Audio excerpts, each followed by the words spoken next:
15, and it continues to drop.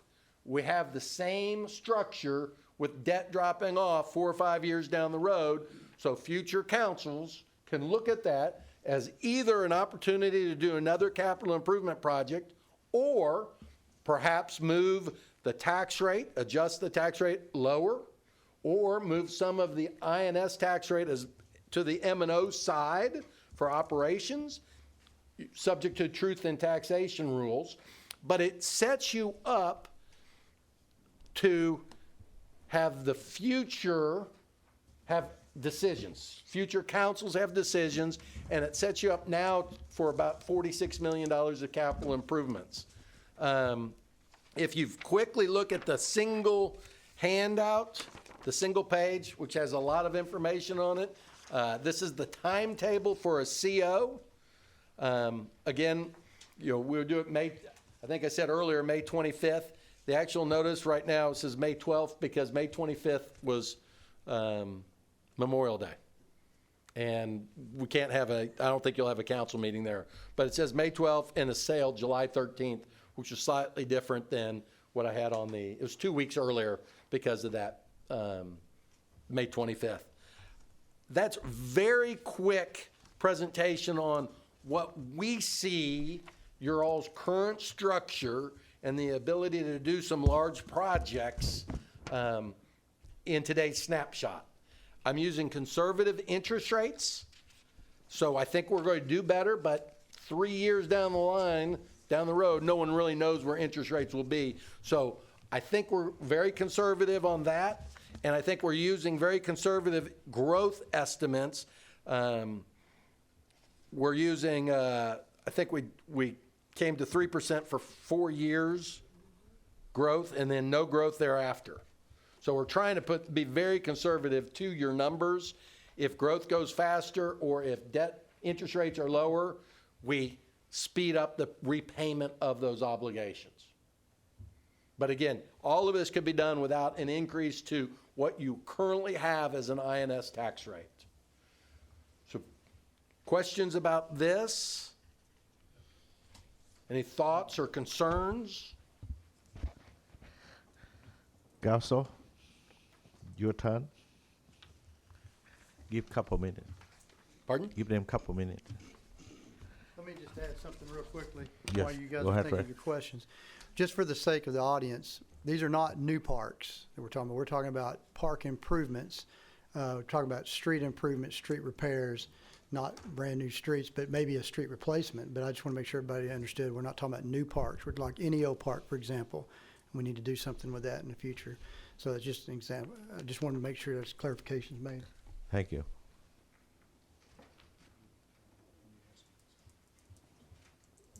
Mr. McLean, I do have one question. It's not on the agenda tonight, but in 2 weeks, the council will be having an ordinance for the 3/8 cent sales tax for street maintenance to renew it. Mm-hmm. That has nothing to do with this at all. This would not have any bearing if they wanted to have a bond election for a GO or whatever. Because correct. I know you can only change your sales tax, that $2 once a year, but that would not affect this at all. Okay, no. Thank you. Not at all.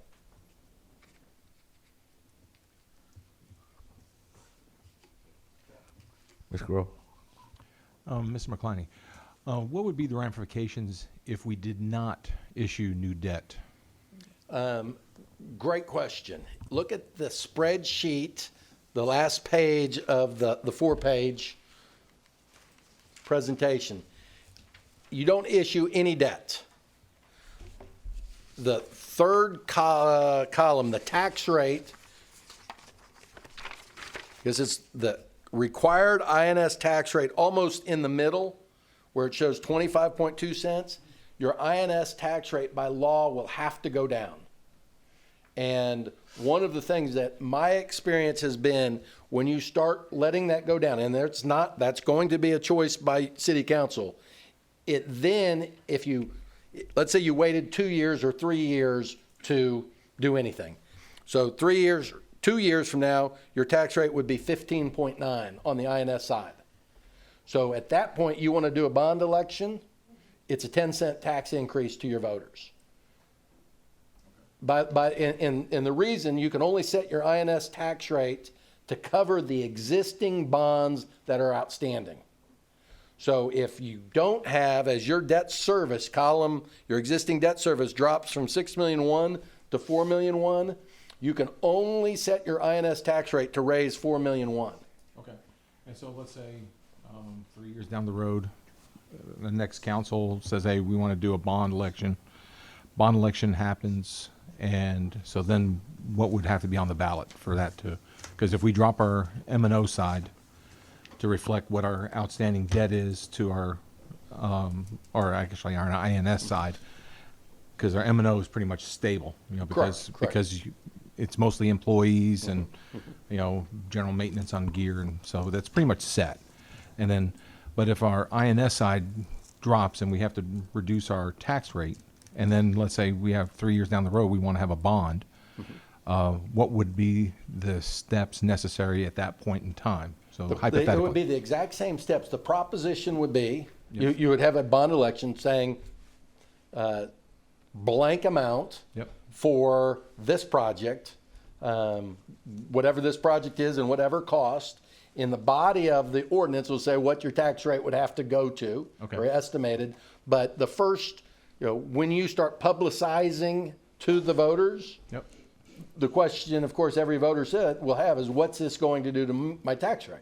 Right. And so it's going to go under this scenario, 15 to 25. So Okay. perhaps a 10-cent increase. Notwithstanding, it was 10 cents higher a year earlier. Right. Would that require two No, line it items? Just one line item on the The on the proposition, ballot? correct. The So it proposition, could be when all you. rolled up in one. It's all rolled up into one. Good. The proposition will be, are you for this project? And if you are for this project, the tax rate has to be, to be support able it. to rise. Yes, has to support it. Okay. And so, all right. Thank you, sir. Let I ask you a question. When you mentioned this is a good time to do a GO or CO to improve road park or city hall, police station, one more time, you know, a lot of people at home wonder why this is a good time. And if we keep waiting, for example, like 10 years ago, we planned to build a city hall or something. Until now, what difference between the price from that time and now? And if we keep waiting another 4 or 5 years, what you predict roughly the number, okay? I would suggest three reasons why this is a good time to proceed. The first reason is what former city councils did in structuring the debt, and we've talked about it briefly, is you have a drop-off of $2 million next year. So that's reason number one. You're going from 6 million to 4 million, roughly speaking, in debt. That was, and that's been the policy and practice of Haltom City going back many years, to have drops in debt service, meaning old bonds are going away, so that the council here, whatever council there at the time, can look at new projects without raising taxes. So that's one. You have a debt structure that is set up for possibility of new debt without raising taxes, reason number one. Reason number two, we're still at historically low interest rates. You've talked about, or you've heard and seen the Federal Reserve did raise rates 3 times this past year, but they've leveled off. The 10-year Treasury bond is at, roughly speaking, 1.9%. Municipal bonds follow the 10-year Treasury bond. When that rate goes higher, our borrowing costs go up. When that rate goes lower, our borrowing costs go down. There's no belief that a recession's coming in the next year or so. A year ago, we thought we were entering into a recession. So in a recession, rates go down, and in a non-recession, rates tend to go up. So we're not at all-time lows, but we're still at historical lows. If we borrowed right now, we would be borrowing at probably less than 3% on a 20-year loan. There were times when I've lent money worked with cities borrowing, and we thought 5% was a great rate. We're looking at sub 3%. So reason number 2, interest rates are low, which makes it more affordable. And then reason 3, today is a good reason versus 5 years from now, is the cost of construction goes up. Inflation for one, but, and I would think Rex would know this number better than I, but I think in this Metroplex, we're seeing construction costs go up like 1% a year. I'm sorry, 1% a month, or 0.5% a month, 6% over a year. It's going up quicker than inflation. So if it's going up quicker than inflation and we wait 5 years, I think is the years you said, the cost will be on a $10 million project, it would likely be $13 million or so 5 years from now. Cost of inflation, our construction costs in North Texas are going up faster than inflation, and this is concrete, steel, and all that other stuff that go into construction projects. So if you, and I picked 10 million just out of the air, if you have a $10 million project, 5 or 6 years down the road, it's likely to cost 13 million. So those would be the 3 reasons why I think it is a good time to proceed with a project. I don't personally like having projects that take tax increases. And that's the easiest and probably the best reason. And again, it's the foresight of previous city councils to put in a declining debt service. It's this council's job to decide how to use that decline, whether you use it for capital improvement or else, something else. Thank you. And Councilman Grove? Yeah, Mr. McCliney, going on item number 2, talk about the low tax rate that's currently, Low interest rate. or the low interest rate, I'm sorry. That's considered cheap money. Yes. And so at this point in time, the cost of borrowing is low as opposed to what it might be in the future if, you know, if the economy goes into a runaway situation where the Fed is worried about inflation, and so then they're going to Push the interest rate rates higher. up to reduce the amount of capital that's going into the market. Correct. So just to confirm that we're in a good spot where we could issue debt and do it relatively cheaply. Correct. All right, thank you, sir. Thank you, sir. Council Venze? Thank you, Mayor. So this 3% for 20-year interest rate, that is fixed and not flexible, And that's an estimate right now. okay? When you sell, the day you sell, and I say you sell, when you authorize the ordinance issuing the certificates of obligation or bonds, it's a fixed rate. Okay, It can't go up. It can't go down either unless you refinance it in a lower Right. market. okay. Excuse me. So then, do we happen to know what the projected cost was when it was originally planned to build a city hall versus now? That I don't know. I can tell you, when we did the bond back in 2010, I believe that the estimated cost for City Hall was around 9 million and the PD like 7.5. I'm not 100% sure about that. When we did the needs assessment in 2013, the combined cost for the 2 buildings was estimated at $25 million for both buildings. Now we're looking at 40? Each building is 20 million. Yes, ma'am.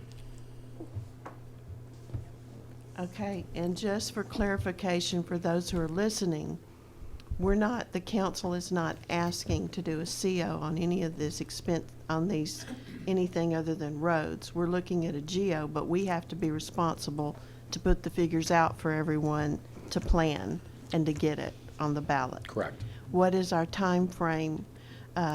What are we gonna lose if we wait until November versus May? You're not going to look, because since our plan is to sell, we would proceed with the CO, which is the streets. We would get that construction project going. If you called an election in November versus May, you're just going to be 6 months behind calling the election. Okay. We're still not going to sell until So the for next summer of 2021, but you'll have 6 months less time to do plans and specs and get the design. Because one of the things you really would like to do in a perfect world is have a bond election, when you sell the bonds, and we know we're going to sell in the summer of '21 if it's successful, to be able to begin construction as quickly as possible. Yes. And if you have the election in in November, and this is a question for you all. How long does it take to do the plans and specs, and can you start, does it take more than 5 months? Because you don't want to start plans and specs in the summer, next summer, and then have an unsuccessful bond election because you can't repay yourself. So in theory, you don't want to start your plans and specs until you've had a successful election. So I would suggest the sooner the better. However, May has to be in a comfortable position, if May is where you go, that you have enough time to get the information out to the voters so it can be successful. Now, we can only, as council and as staff, be factual. We can't say, the mayor can't go out as a mayor and say, we've got to vote yes. You can, as a citizen, say that, but you can't be wearing your mayor's hat saying, want this you need to vote yes. You have to be a citizen, and you've got to clean that out. You can't be promoting it as a city council or as a staff. Wayne will remember this going back to 1995 when the election commission said we did something wrong by putting an exclamation point saying, vote, please vote, exclamation point, versus we didn't say please vote yes or please vote no. We just said exclamation point. And I think the election ethics committee, that's what it was, said that was improper. So we really have to be separate. So you can't promote, but you can be factual. And we want the facts out there. If come May, that's enough time, that'd be a great time to have it. Otherwise, you would do it in November. Just the last, I don't know really if this is a comment or a question on this, but we have already proven, though, that this building cannot become ADA compliant. Is that correct? Correct.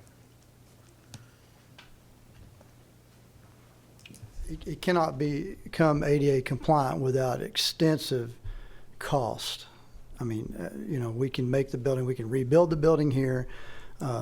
If you remodel it, sometimes remodeling is more expensive than rebuilding. Those are things we've talked about in the workshop recently. A couple of things that I wanted to maybe clarify a little bit for staff, and also go back to our work session that we had last Monday night. We're already working on getting some conceptual drawings, renderings, and that kind of thing for the police department.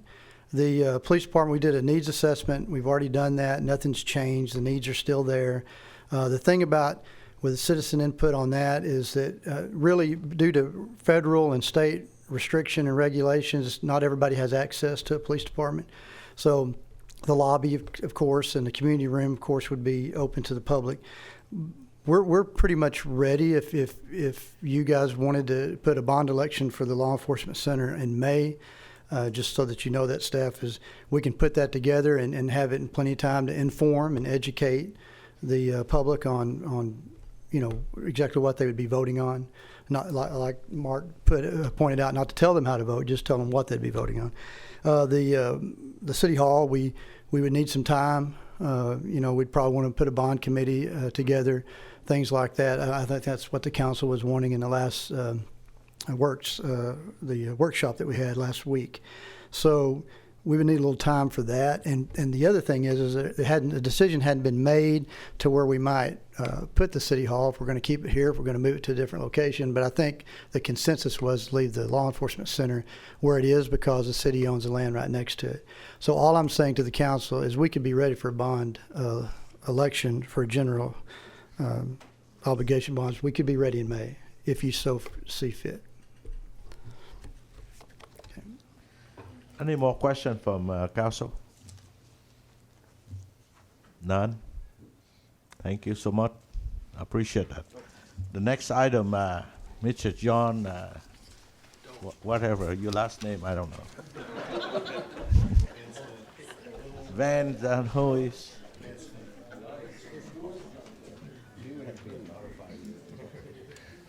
Go ahead, sir. Good evening, Mayor and Council. Before I start, I'd like to introduce our newest staff engineer. Her name is Melissa Eckert. Melissa, if you'd stand.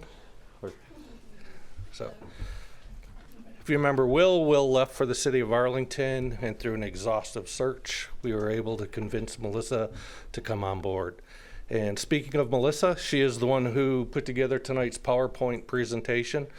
You'll see it's a lot more colorful than the bland PowerPoints that I used to produce. However, I'm doing the delivery, so that's not going to change. So tonight I want to talk to you about the 46th year Community Development Block Grant Project. Community Development Block Grant Program is through the Housing and Urban Development Fund, through the federal government. They allocate funds to the Community Development Block Grant Program. These funds are normally targeted to benefit low to moderate income persons, and for our city, they're administered through Tarrant County. Tarrant County also divides all the cities into two groups. That's because this is a declining fund. It used to be Haltom City got somewhere upwards of $200,000 a year.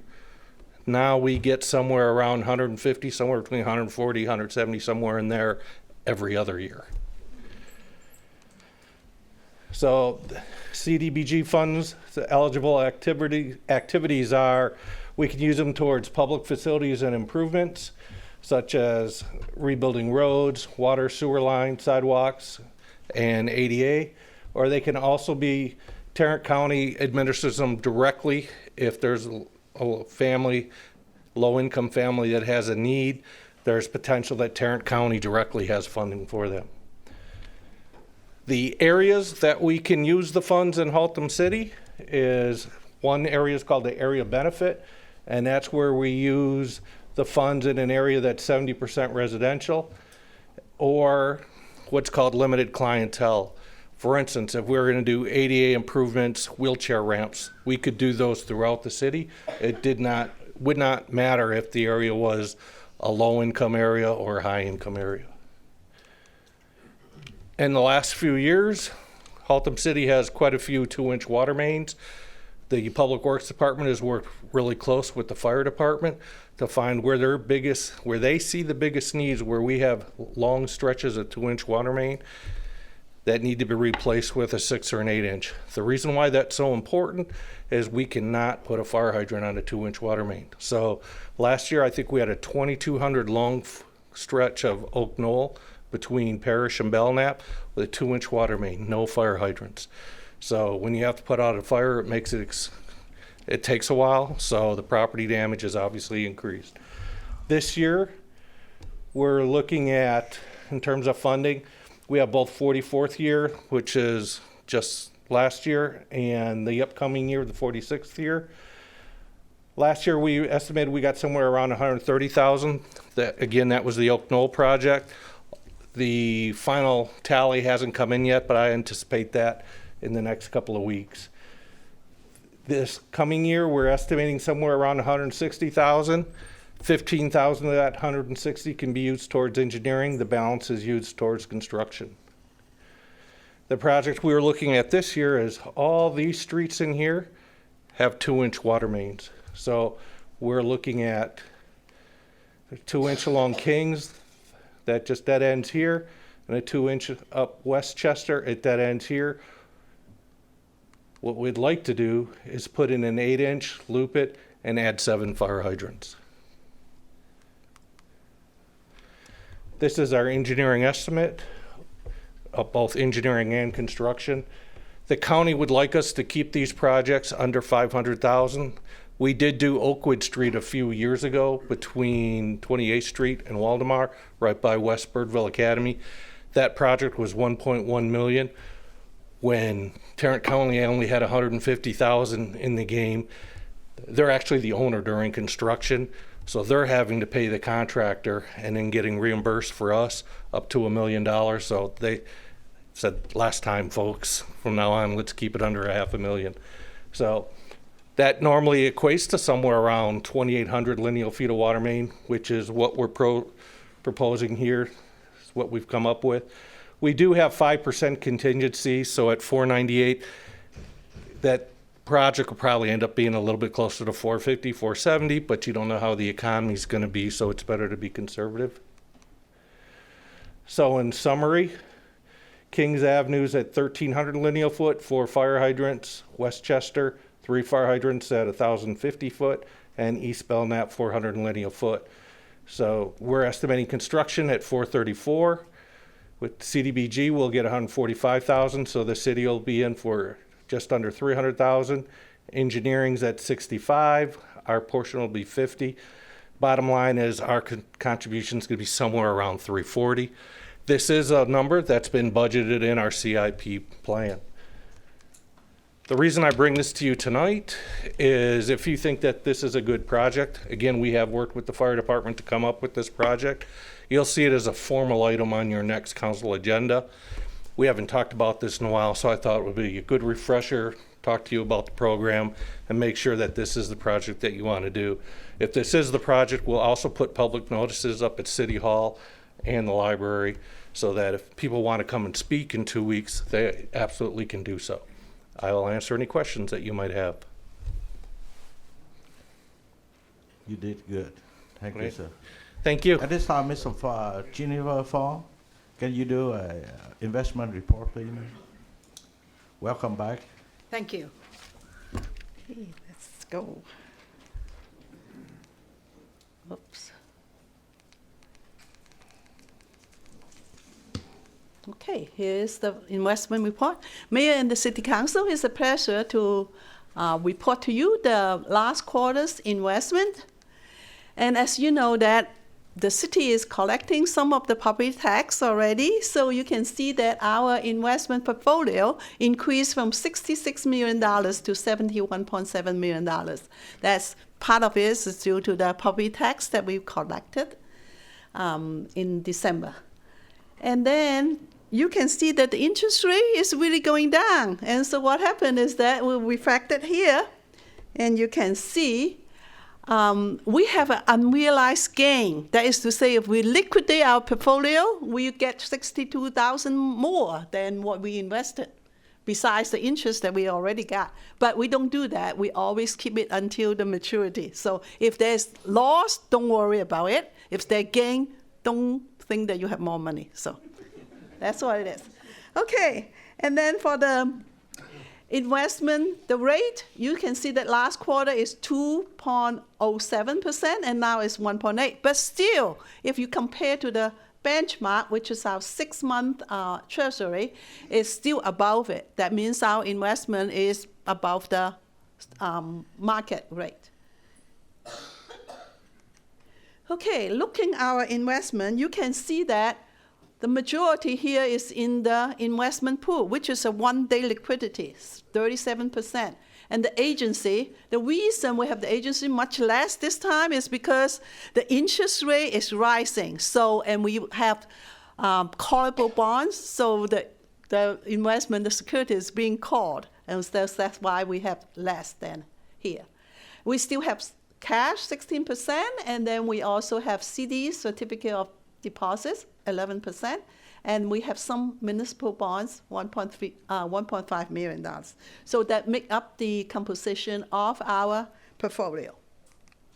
Okay, looking at the maturity, majority is right here in the 1 to 30 days, and also 2 to 3 years. I usually invest in the 3 years security, but as time goes on, it will move up. So unless the security is really attractive, I usually invest in the 3 years because they will give the highest interest. Okay, looking at the interest rate, it's a little bit better than last time because, as I told you, that is an inverse. It seems that you invest longer, you're supposed to get more interest, but it was not. The market was not like that. So we can invest up to 3 years. So I'm showing you the difference here, and you can see that last quarter, September, If you invest in 1 month, it's 1.9%. If you invest in 3 years, 1.56. So it's not logical. But it's better now. If you invest in 1 month, it's 1.48, and invest in 3 years, it's 1.6. These are the treasury. If you purchase U.S. government treasury, that is the rate. Okay, so it's a little easier with the interest rate being normal. So, all right. Looking at the economy as a whole, the U.S. Gross domestic product, you can see that for the last quarter, I mean the third quarter of 2019, it's increased by 2.1%. So that's the gross domestic product that is talking about the whole economy for the United States. Okay, this chart shows you the confidence. If anything over 100%, that means the consumer confidence is good. So at the end of December, you can see that it's 126.5. So people are still has a positive outlook for the future. All right, looking at locally, the unemployment rate. National unemployment rate in September is 3.5%, and Haltom City is 2.9%. So it's good unemployment rate. You can see that it's almost the lowest for the historically. Okay, that will end the presentation. Are there any questions for me?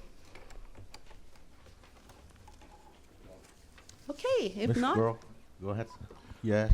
Hey, Ms. Fung, on the items that we can invest in, we're regulated, or the city's regulated on what okay, we have an investment policy that will list all the authorized investment. And Okay. basically, we can invest in treasury bills, treasury notes, and we can invest in agency. Those are Fannie Mae, Freddie Mac, Farmers Mac, and those are authorized. And also, we can invest in certificate of obligation, certificate of deposit, that's CDs. And if we invest in CD, it's limited to $250,000 because it's insured by the FDIC. Okay. So those are the major, and also we have investment pools that we can invest in. Okay.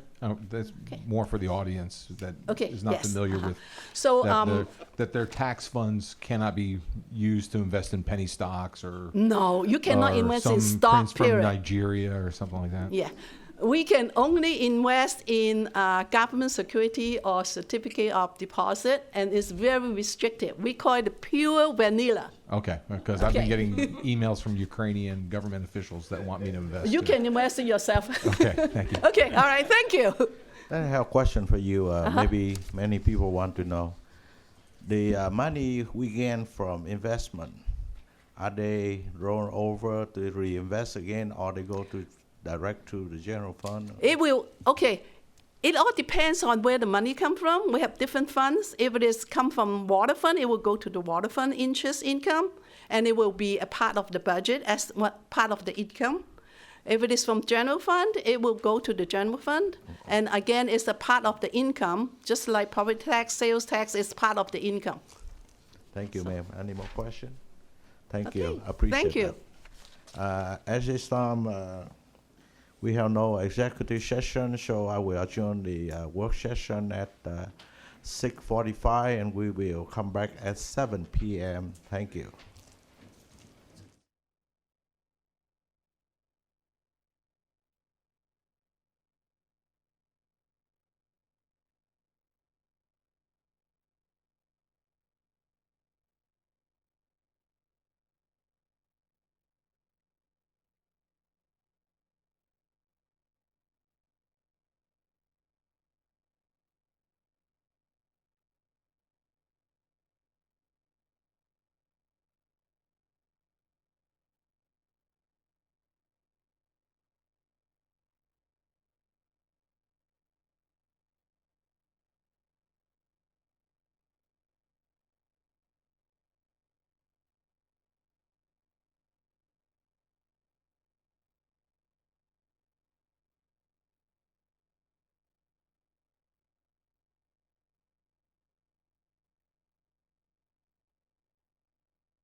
Today, January the 13th, 2020, and 7:01. I call the meeting in order and beginning the meeting, invocation and pledge of allegiance. Please, Council Member Watercrow. Please rise and bow your heads. Dear Heavenly Father, we would like to thank you for this beautiful day, and please provide us the wisdom to make decisions to help the city improve and be the best that it can possibly be. Please watch over our employees, our public works, as they work in inclement weather to bring return services, and our police and fire as they go into harm's way. Also, we'd like to ask for comfort for our city secretary, Art Camacho, whose sister recently passed away, Sylvia Harrington, and bring comfort to their family. And then Leon Arrington, the former mayor of Azle. We ask this in Jesus' name. Amen.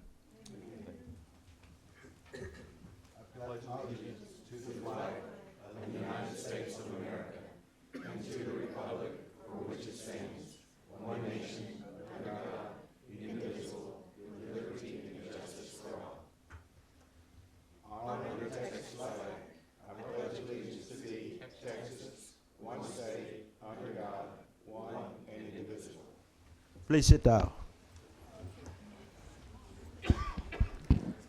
At first, I would like to welcome everyone in this meeting, audience, our staff, and our council members. And this is the year of the rat. And I was born as a rat. So be careful. And actually the Chinese zodiac have 12 animals. The rat is stand number 1. That's why my wife is a cat, but she afraid of me anyway. Well, I would like to say Happy New Year to everyone, because January the 25th will be a new year for Asian, Southeast Asia, and Chinese, and I believe Korea.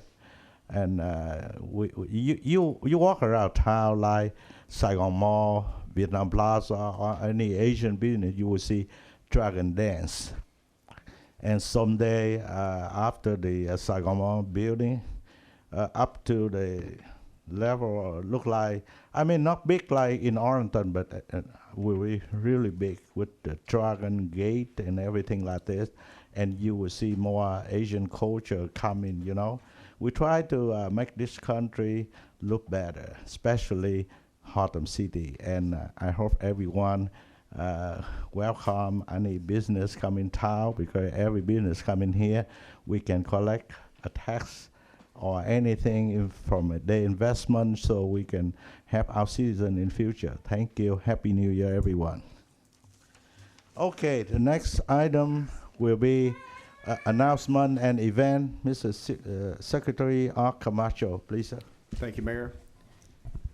Announcements for January 13th, 2020. In the public library, they have story times, Tinker Tuesdays, Imagination Station, teen programs, and other library activities. They're all listed on the library's website for the date and time, so please check the website. Additional activities they're having this month include Do It Yourself Wednesday. It's a cold and flu shower steamer. Homemade shower steamers and free supplies are available, but registration is required. So please call the library, or you can go online to register. The family night is to make your own snow, and that's going to be held Thursday, January 16th from 6:30 to 8. The Cookbook Club for Adults is Wednesday, January 29th from 7 to 8 p.m. And the GED study classes are held on Tuesday and Thursdays from 5 to 8 p.m. In Parks and registration is opened up for the 34th Annual Haltom Stampede 5K and Fun Run. It will be held on Saturday, February 8th, starting at the Rec Center. Walk-up registration is available at the Rec, or you can register online at www.active.com. They need sponsors and runners. Sign up a group of 10 or more, and it saves $5 per runner. So please contact the rec center for more information. And at this time, Councilmember Grove has an announcement that he will be making. Yeah. This is about employee recognition, and this is for advancing their careers or for their education. And so we have 2 individuals that have recently graduated from various colleges, and hopefully this will be a continuous thing. As an employee at Haltom City, I got my degree working full-time, and so I understand working full-time and then going to school full-time and getting your degree is a lot. I had the benefit to not have any kids, but some of these individuals do have children, and so I'd like to recognize our Chief of Police, Cody Phillips. And Cody graduated in May of 2018 with an associate's degree from Tarrant County College. Then he transferred to Tarleton State University in 2018 and graduated cum laude with a 3.58 GPA in December 2019 with a bachelor's in applied science degree in business administration. He was also on the dean's list and was accepted into the Honor Society. So congratulations, Chief.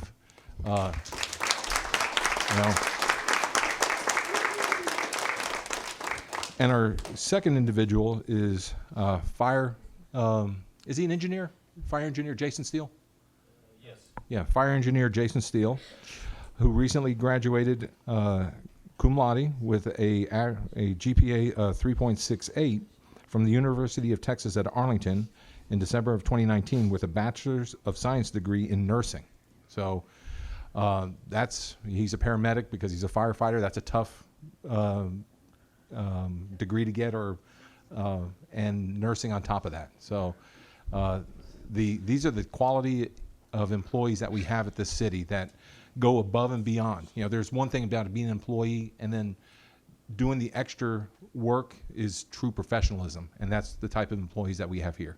So I'm very honored to recognize these 2 individuals, and looking forward to having this as a regular occurrence to recognize. And Tony's not here, but the city does provide continuing education dollars. So I just encourage, if your company does it, please take advantage of it. I know our city does, so I want our employees to take advantage of it also. Thank you. Thank you, Councilman Grove. Next one, I would like to invite the Director of Park and Recreation about Christmas contest winner.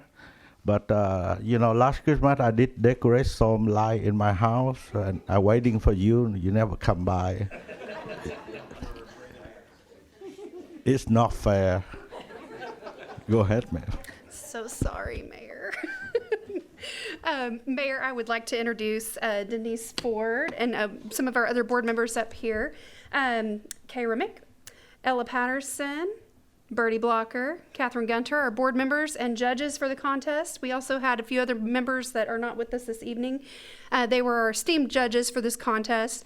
We had a wonderful amount of houses that were decorated this year. They did a great job helping keep our city incredibly festive this year. We greatly appreciate that. Not only does it make our city festive, it helps get people in the holiday spirit and brings more cheer to the city. So we really appreciate our citizens for doing that. So without further ado, I'm going to bring Ms. Ford up here to show you who the winners were. I think before that we need to give all the judge applause. It's hard work. Go ahead, Ms. Ford. And Mayor, next year, would you please put out more lights? That will get you a win. Maybe we need to say that we need to do a category for the council and mayor. Yes, that's a good Challenge thrown out. So just throwing this out here, Susan she practically won, but we couldn't The give it whole to thing. her because she's on city council. It wouldn't look right? Just saying. Okay, in District 1, which is south, best use of lights was 5904 Highland, the Reyes family. Best use of theme was 1912 Woods Lane, the Palacio family. And the judge's choice is the Gomez family at 2317 Thomas Road. District 2 is the best use of lights at 3933 Jan Rue. Best use of theme is Mr. Blevins at 3149 Haltom Road. The judge's choice was 3033 Field Street, the Garza family. Neighbors. And District 3 is the best use of lights was the Gonzalez family at 4521 Wisdom Way. And I believe they had the, what did they have? They had the thing that was that on the the Pokemon? news, the Pokemon, Yeah.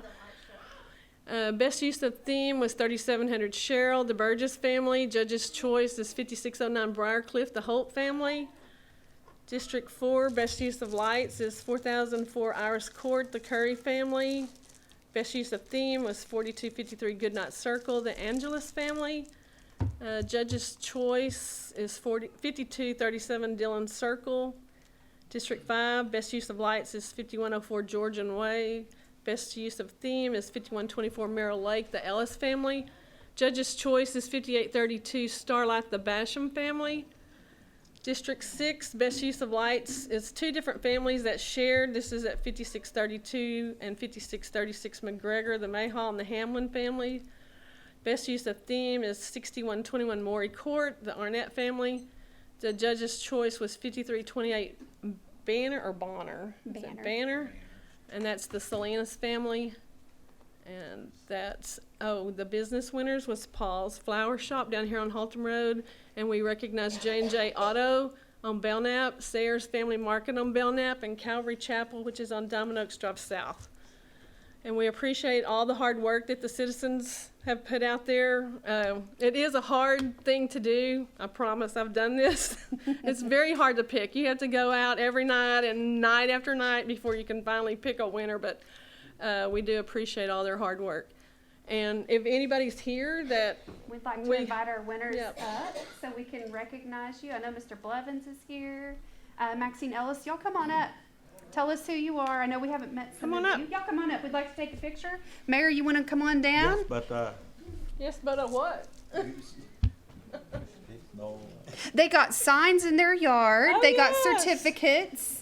Let's see. Tell us who you are. We're just Come on putting up, it on Mr. TV. Blevins. We know Mr. Blevins here. Tell us who you are. Maxine Ellis. Maxine Ellis. Who else do we have here? The Gonzalez family, the Pokemon one. The Pokemon, yes. Come on up. Come on in. Don't be shy. Come on up. And what was your address? 5124 Mirror Lake. 5124 Mirror Lake. Mr. Blevins is on Haltom Road. Wisdom Way. Wisdom Way, yes. And which one were you, sir?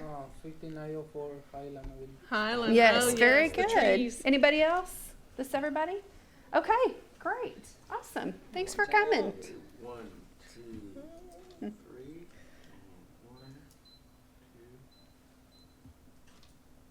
2. All right. Thank you.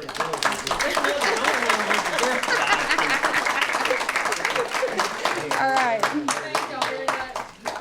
Thank you all.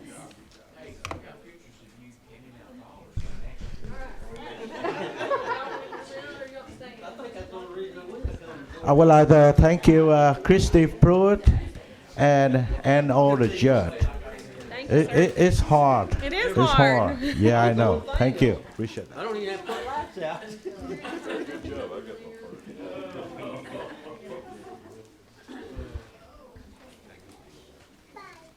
You know, in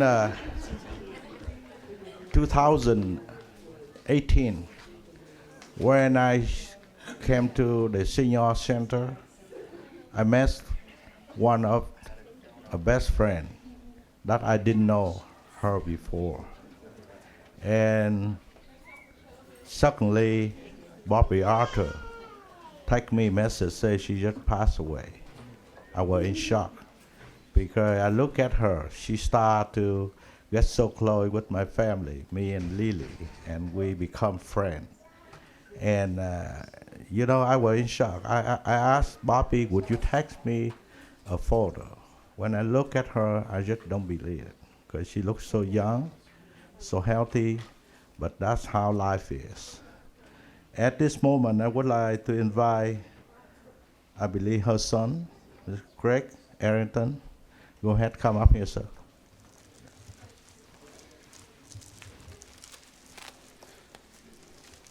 I've been holding this and now I've misplaced it. First of all, to Mayor Trong and the members of the council, my name is Greg Arrington, and I appreciate the opportunity to be here with you this evening. My mother, Linda Arrington, who passed away suddenly and unexpectedly last Friday evening, was an active member of your city senior citizen center. We spent each Sunday together for as long as I remember, my mom and I always look forward to our visits because it was always going to be something about what was going on at the senior citizen center. The crafts, the health programs, the speakers that were brought in, the wide variety of volunteer opportunities. She was so excited to tell me about what was going on at the Senior Citizen Center each week. Now, my mother, as a widow and a recent retiree, she was fearful of loneliness, isolation, and depression setting in. She was concerned about losing her social interaction skills, and she was worried about having a feeling of belonging. The center provided reassurance to her in these areas and many more. She was meeting new friends. And she was beating them weekly in the trivia contest and had recently picked up a new hobby of crafting. She was loved, cared for, and found a sense of belonging. And for a single child of an aging single parent, I want you to know how comforting that was to me. I know my mother felt welcomed. I know my mother had friends, and I know my mother felt that she had a place to contribute, and it did my heart very well. Additionally, I want to thank you and your staff for the commitment you personally give to the center. Your time, your personal financial contributions, and the organizational culture that's within the Haltom City staff. Many times my mother told me of visits by council members, city staff, the police department, the fire department, the EMS crew, but not only visiting, but working and serving right along with the seniors, basically a community looking out for one another. And each year you go through the budget process. Departments present their budget requests, discussions, workshop takes place, and in the end you cast a vote and pass an operating budget for the city. Contained within that ordinance is funding for the senior citizen, and with that simple yay vote, you provide all of the above and so much more. Your vote is far-reaching beyond the limits of your city. Your vote reaches all the way to my heart. And for that, I'm most thankful. God bless you all. And thank you for providing my mother a home. Thank you so much. Thank you, Mayor. At this moment, as a mayor, I represent the whole council members, our staff, and citizens in Haltom City. Yes, sir. I would like to present to you the certificate of recognition for Miss Linda Arrington. I tell you, everybody have to go through this. Yes, sir. But you're a little bit more lucky than me. When my mother passed away, I couldn't come home. Yes, sir. Okay. Yes, sir. I was with her that night. I'm very blessed. Yes, sir. Whereas Linda Arrington, a former mayor of the city of Azle, began attending the Haltom City Senior Center in 2018 and make an immediate impact with the patron and staff, and whereas she also began to assist at the center by providing leadership and volunteerism. Being appointed Vice President of the Center Council and the Reach Out Chairperson. In addition to also serving as the Wednesday office receptionist, and whereas she also participates in the art and craft classes, and truly enjoy the Thursday game days when she play The Price is Right. Family Field, Pictionary, and her favorite, Trivia, Right. okay, in which she were often the winner. And whereas Linda didn't just center her activity on the senior center, but also volunteer as a BISD clothes closet. Schedule the breakfast buddy on Saturday, and were happy to assist in delivering Christmas packet to those homebound citizens. Now, therefore, I am in turn of the city of Haltom City, Texas, and on behalf of the Haltom City Council and all the citizens and our staff, wish to publicly recognize and honor Linda Anderson for her distinguished volunteerism and charity demonstrate to the citizens of Haltom City. It was signed by me on the January the 13th, 2020. I'm sorry that you missed her. Thank you so much. Okay, thank Mayor you. Strong, I Yeah. appreciate it.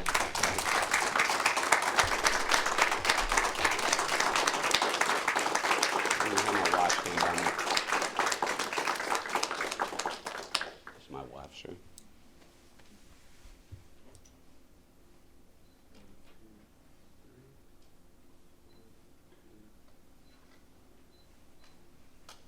Thank you. Again, sir, thank you so much. Thank you so much. Thank you very much, yes. You take care. Good to see you, Art. Take care. Mr. Olson, good to see you too, sir. Oh, yeah. Thank you again. It's good to see you, Rex. You take care, young man.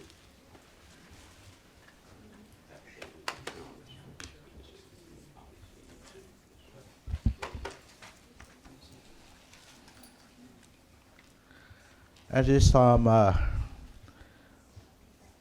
the Visitor and Citizen Forum, I would like to invite Mr. Brian Westbrooks. Would you please come? Thank you, sir.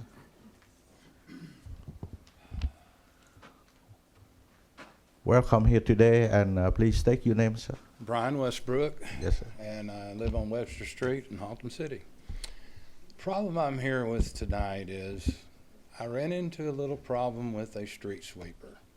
At 6 a.m., somebody decided it was okay to street sweep. The problem we ran into was it woke me up.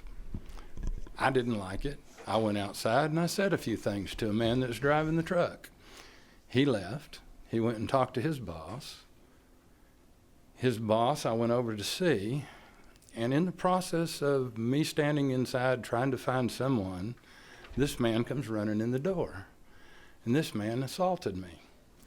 Unfortunately, this man was the man that I went to see. I didn't know him. I had no idea who this guy was. He started grabbing me. Now, I've already told this to Rex, so he's heard this. He probably remembers talking to me about it.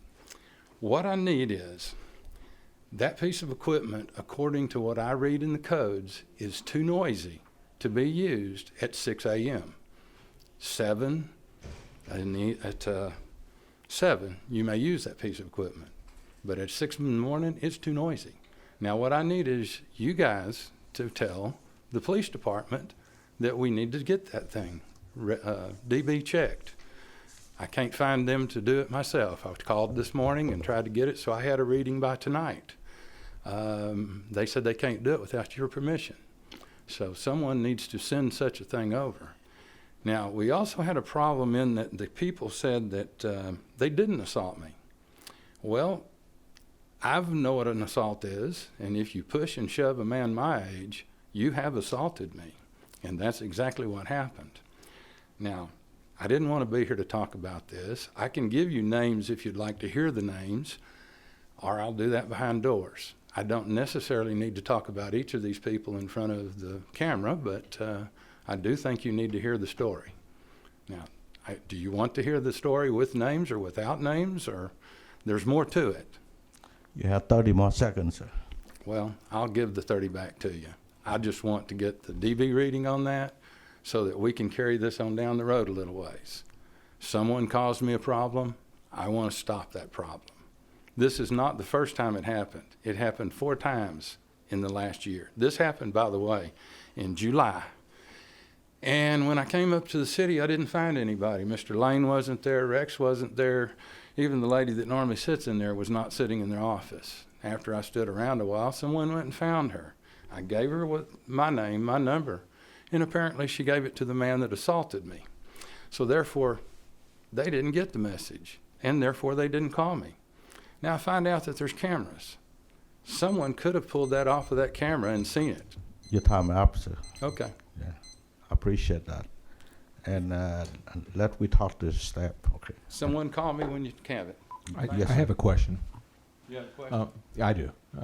What ordinance are you saying that limits the? Noise. Okay, which ordinance? Do you have an ordinance number? Well, no. Okay, well. Here's the problem I find. The codes are written in such a way that it's nearly impossible for me to figure out. Okay, but So I called my friend Glenna, and I said, Glenna, tell me this. And she said, you should have no more than a 60 dB. Okay, so I guess Ms. Batchelor, you're Yeah, saying? yeah. Okay, so I'll talk to Ms. Batchelor to find Okay. out what ordinance, because I don't Yeah, think tell there's her an my name. ordinance on She the- knows me. Okay, Thank you. thank you. Thank you. Okay. The next item will be regular agenda. Then item number 2, minutes.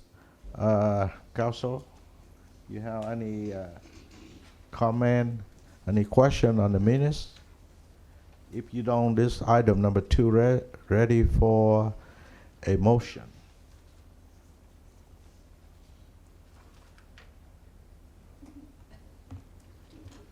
Mr. Walter Grove.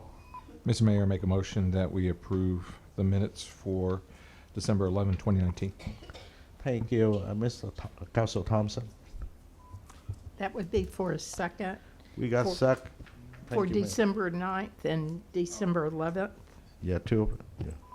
Yeah, And thank you, ma'am. And this item ready for rest of your vote, please.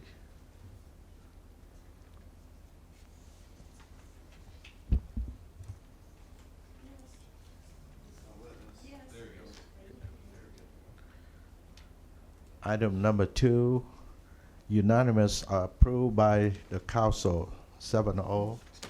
Now, item number 3, resolution number R.2020.001.01, Mr. Camacho. Go ahead.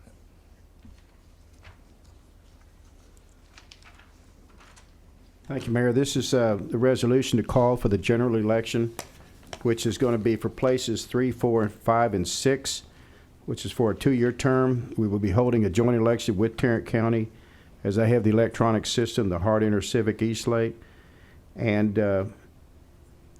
there are going to be some, let me just also say, one difference that's going to be made this year is the rec center will be hosting the city election only.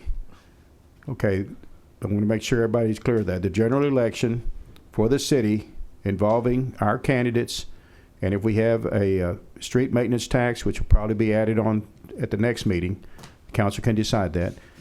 But that's going to be held at the rec center during the early voting period and also on the election day, Saturday, May 2nd. There are going to be other areas, other places, locations that will be responsible for the federal election. And that hasn't been settled yet, but we will get that information to the citizens. But just note that we will not have it at the Northeast Center like we did last year, because the Northeast Center is going through a renovation process, and it's going to be possibly, we don't want any of our citizens even taking a chance on a safety issue, so we've already set it up with Christy Pruitt at the rec center. That's where we'll be holding our city elections. Other federal elections will be held at different locations, and we'll get that information to you. I want to make sure everybody understood that. But that's generally what we have is currently right now. This is just calling for the election of city officers or city officials, and we'll be putting the street maintenance tax renewal for the council to vote on that at the next meeting. We have to wait a 90-day period. We can't do it within more than 90 days, so we have to wait till the 27th. But anyway, that's what we have situated. If anybody has any questions. Council, you have any question for Ms. Camacho? If you don't, this item ready for a motion. Lynn Thompson. Council Thompson. Yes, Mayor. I would like to make a motion to approve the resolution R-20-20-001-01, calling for a general election and authorizing a joint election with Tarrant County on May 2nd, 2020. Thank you, ma'am, and Council Sol. That would be for second. Thank you. We got the second. If you don't have any more question or comment, go ahead, register your vote, please. Item number 3, unanimous, approved by Council 7-0. And now we move to item number 4, curfew ordinance, Chief Cody Phillips. Welcome, Chief. Evening, Mayor, City Council. This is a ordinance for a curfew renewal. A little background, Haltom City originally passed a curfew in 1997, and from then on it's been renewed every 3 years. That's required by the Texas Local Government Code, and we have to review it to make sure that it's still effective and that the city still wants to go forward with it. The police department believes that the continuation of a curfew ordinance is to be in the best interest of the public's health, safety, and welfare, as it assists in the reduction of disorder and crimes committed by juvenile offenders and encourages school attendance as well. So a little PowerPoint. So this just goes to show the years that we've adopted and renewed it. And like I said, it goes into the Texas Local Government Code requires a renewal every 3 years. The definition is minor under 17 years of age, and then the curfew hours are listed below. Last time when we renewed this, there were some questions about what are valid reasons to be out during these curfew hours, and especially during the daytime for homeschool kids. The curfew or the actual ordinance states that if there are a homeschool child, the parent is basically like the principal or the authority of the school, which gives them all the abilities to grant permission for that child to be out during those daytime hours. These are the citations that have been issued. You can see in the yellow, that is daytime citations issued for a violation of curfew, and the gray area is nighttime citations issued. As you can see, officers just use this as a tool. They're not hard, fast in writing every child that they deal with that is in violation of the curfew ordinance. They use it as a tool to curb behavior in children that we see repeatedly violating this ordinance. These are curfew arrests during those same hours. So as you can see, the ones on the left are daytime violations, and the ones at night are nighttime violations. These aren't specifically, they're not arrests for the violations of curfew. These are arrests for other violations of the penal code or whatever they decided to participate in during these curfew hours that got them into trouble in the first place. Again, you can see that, in 2019, there was only 21 arrests at night from juveniles. So you can read that in two different ways. One, it's being effective because there's not that many kids we're dealing with, or that the officers are utilizing it properly as a tool to curb behavior. So again, the police department recommends a renewal of this ordinance. We feel that it's a valid tool and it's very effective in our goals to curb behavior and deter crime. And if y'all got any questions, I'm available. That's all. Yes, sir. Can you go back to slide number 2? Yeah, right there. Mm-hmm. I saw the 8 a.m. till 3 p.m. on Monday, Tuesday, Wednesday. What is that? That is the daytime curfew. That's from 8:30 to 3. So it keeps kids from, what we utilize this for is when kids are skipping school, walking around in parks. School, right? Correct. Yeah. Okay. And like I said before, is just because they're not in a physical school by BISD, if they're a homeschool parent or something like that, that parent is considered a school faculty member. And I saw the gap between 17 until 2020 now. What happened there? First, I mean, we there? don't have renew or anything like that, or 16 right there? Yeah, they renewed every 3 years. Because we don't have much crime on the juvenile or what? After 16? That's this year. No. 16, 17, 18, 19. Adopt by 16. What happened 17, 18, 19? We don't have the No, we new have to- ordinance, right? We carry the same one? Or? Yeah, same ordinance. We just have to review its effectiveness and every 3 years. Every So this 3 will be years. the third year. Okay, sir. I got it. Thank you, sir. Council Thompson? Yes, Chief Phillips, going to the slide where it showed the arrest. Mm-hmm. Okay. From day to night or from anywhere in between the arrests are made, are these repeat offenders? I don't or- have that data in front of me. They could be. It's very possible. The daytime ones are more likely going to be repeat offenders. Since we have the alternative education program at Shannon, we have a lot of issues at that school, and so there are citations and arrests made out of there. I can't remember what year, but the legislator put a lot more, they're a lot more strict on what we can and cannot write citations for while they are in school as a school resource officer, so we have to use alternative methods to address issues within the school system. Okay. Thank you. Thank you, ma'am. And Council Brown? Thank you, Mayor. Chief Phillips, on the citations, what would you say the average age is for the citations written? Yeah, anybody under 17, above 10? Okay, but I'm just trying to get an idea of the junior high kids or what? I think it depends on the time of the month. It just, I mean, you may stop a kid that's 16 years old and they might have their 12 and 13-year-old friends with them. So, I mean, it's not, there's nothing, they're between the age of 10 and 17 for everybody Okay. else. So you won't issue a citation for a 9-year-old or No, 8-year-old? no, Okay, no, okay. no. And then getting to the arresting, I mean, help me out, I'm not, in police work or anything. Can you arrest someone under the age of 17? Absolutely. Really? We do it all the time. The homicide that we just had that occurred were 2 juveniles. Unbelievable. Thank you, sir. You're welcome. Thank you. Council Sol? Thank you, Mayor. So when I went to school, there were work programs where children would get out of school early to go to work. So you see a child on the street, probably a teen, and so I'm thinking you go up and you inquire as to why they're not in school, and do they have documentation that says they are on a program? There's exemptions, or defense prosecution for people en route to and from school functions, to and route from work, interstate travel. I mean, there's a lot of exemption or defense prosecutions built into the ordinance.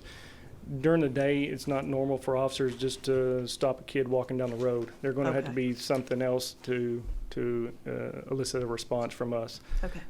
At night, it's a totally different ballgame. So you see a young kid walking down the street, it's 2 or 3 o'clock in the morning.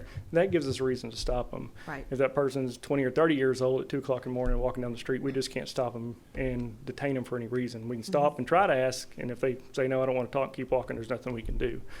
Curfew violation gives us an ability to stop and detain a juvenile and inquire what they're up to at 2 o'clock in the morning. Okay, thank you. Thank you, ma'am. At this time, I will open the public hearing.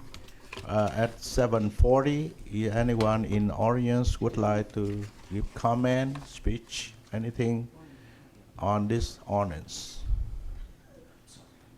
I see none, so I go ahead and close the public hearing at 7:40 and a half. And this item ready for a motion. Walter. Councilman Crowe? Mr. Mayor, make a motion that we approve ordinance number Oscar-2020-002-04, teen curfew ordinance renewal, first reading. Okay, and Council Susan Salt. Thank you, Mayor. That would be for second. We got a second on the first reading here. Please register your vote.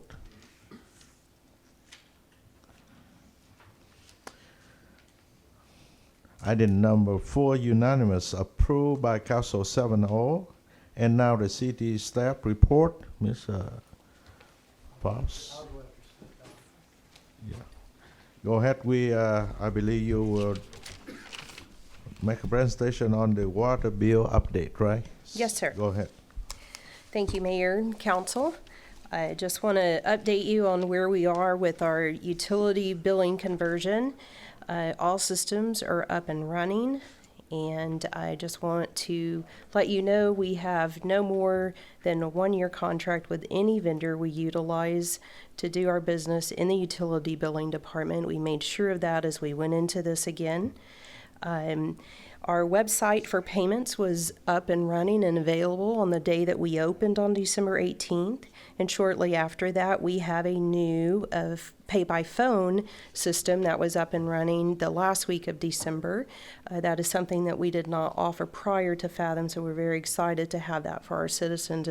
It's definitely an added convenience for them. During this transition, we've done multiple things to try to help our citizens as they await for some of the bills that they're receiving late. One of those things is we have not added penalties to those accounts. We have not done the normal weekly cutoffs for each cycle. And we have also eliminated charging them charges for credit card payments, either by phone, in person, or online.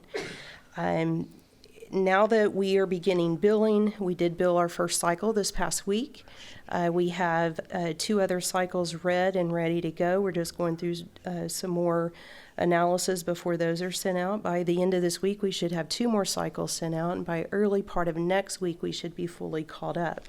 As the city begins the second billing process, where we're back on a normal routine and schedule with our billing, we'll again implement the penalties and the normal shutoffs that we normally do through that business.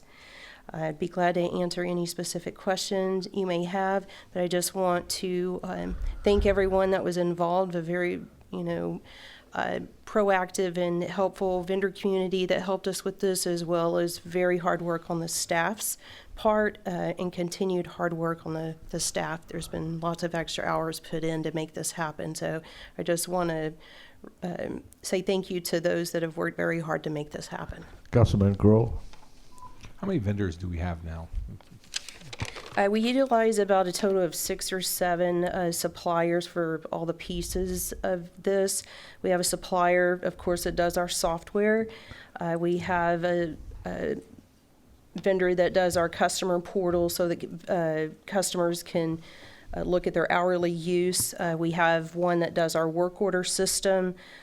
We have a vendor that provides our phone payment system. We have a credit card processor. We have the Core and Main who does our reads through our Neptune meters and transmit that data back to us for billing. And last but not least, we have Data Pros who does our bill print. And why weren't we able to bring all that in-house, or what would have been the task to bring that, instead of having 6 to 7 vendors? What would have it taken to bring all that in-house? You'd have to have a very large multitude of people, first of all, that's able to write programs to do this, and I frankly don't know of any city that exists that does all of those services in-house, because you have each of those vendors that specialize in those areas. So you'd have to have a very large department that specialized in each of these areas to make something like that happen. And would that have been costly? I would say in the millions, yes, absolutely. Okay. Thank you. Yes, sir. Thank you, sir. Council Brown. Again, thank you, Mayor. I guess you've been bringing aspirins with you every day for headaches and stuff, Sedona, but thank you for you and your staff for all you've done. My question is, we're right in the 3-month billing for averaging our sewer rates for the rest of the year, and here we are with all this off billing and days changing. Like, I haven't even received my bill yet this month. So how are you working it out to average our sewer for the rest of the year based on December, January? Is that's a great question, and actually that worked out very well because we already have those lists, and we've already are going through each of that customer list. We were able to run reports in the WaterSmart system, which is the same system that we use for our online portal for the customers to see their hourly use. We're able to run anyone who got a leak notification during those months. So we have that list, we're working through it, and what we end up doing as we work through that is we mail them a letter and say, we noticed during these months that you had an unusual amount of water use that may have indicated a leak, and then we give them the opportunity to come see us to make those adjustments. So that was a piece of information that was fairly simple for us to do this time around, and we're very thankful for that. Okay, thank you. Thank you Yes, for sir. your time. Thank you for all you do for the city. Thank you, Thank you. Council Brown and Council Thompson. Yes. Ms. Faust, again, I echo the same thing Councilman Brown said. We cannot thank you and your staff enough for this transition. This was very unexpected, and I think within, we were notified November 9th, and Fathom stated they would be out of business on November 30th. So in relation to our original work with Fathom, I think we worked a year on that transition from the city to Fathom. So when you look in retrospect to what we were able to accomplish with your employees and with the city staff, I think that is beyond awesome. I think that you need to be commended, each person that has worked on this diligently. The one thing I want to ask for clarification, the main difference when we came back to the water billing utility coming back to the city, we had the very same vendors except for the Neptune and for the portal. Isn't that basically all the other vendors we had before? We did utilize a different vendor other than Neptune because we had different meters then, so we used the same exact type process, just with a different vendor. So it was called Roadrunner.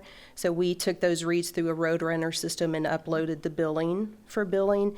And yes, the portal didn't exist prior because that portal was utilized by the AMI new software and hardware that we were able to implement in the city so that customers could view and set up any notifications of their own through their system. So that's just an added thing that these new meters bring so that people can actually monitor their water use. But you're correct. So basically saying everything was the same except for maybe those two items. Right, and then as prior to. Correct, and then we didn't have the pay by phone option before. It was something we knew we desperately needed, so that is brand new for us. Great. And all the current information is correct on the website with all the updates as far as this information for the portal, for the pay by phone. That is correct. Okay. The website as well as the phone number they can call to pay that. And I will be coming back to you guys at a later date to discuss some changes that I would like to see made in the transaction fee that we've charged the customers in the past. I strongly believe it's something that needs to be changed. I believe that's a cost that we need to absorb as a city because as we move forward, I think charging that fee discourages people to utilize the phone and the online system for convenience, when in reality, that's something we want to encourage them to do and not discourage them. And I believe that fee sometimes discourages our citizens. So that'll be something I'll discuss in some more detail with you at a later date. One other question that just occurred to me, the pay by phone, that is 24 hours a day? That is correct. Okay, thank you. Thank Yes, you, ma'am. Council Thompson and Council Vincent. Thank you, Mayor. I'm really grateful. I just wanted you to know I'm curious about the water leak issue. We did not receive a notice that we had a water leak, but we definitely had a water leak. So if we're not contacted about that information, do we just need to contact you to get our billing, our averaging correct? That is correct. So any citizen that had a water leak that they know of occur at their residence during the month of December, January, or February, we ask that they contact us because we do an average of those winter months for the water use to calculate their sewer use for the following year. So anytime you have an unusually amount of water used during what would normally be your lowest water use months, we ask that you contact us so that we can make any adjustments in that average. And what we do is we take months other than when the leak occurred to average that so that someone's not overcharged on their wastewater service. Well, I want to echo everything that's been said. I can tell you when I went down to pay our bill, a business bill, the lines went so smoothly, the help was so kind, and I was really proud to know that Haltom stepped up to the plate when others were scrambling. So thank you so much. Thank you. Thank you. Good job. Thank you, ma'am.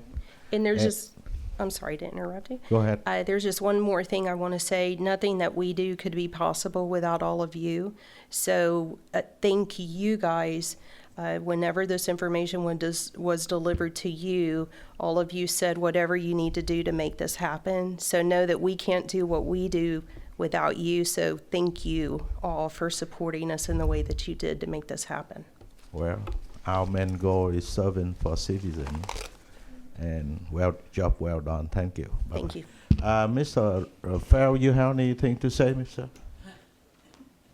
I was just going to tell the mayor and the council that I'll be sending you some details to the complaint that you heard earlier today, the unfounded complaint. So just letting you know. Okay. Thank you.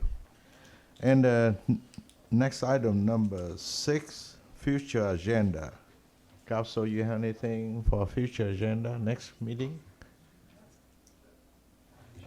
I see none. So we move to the board, committee, and commission.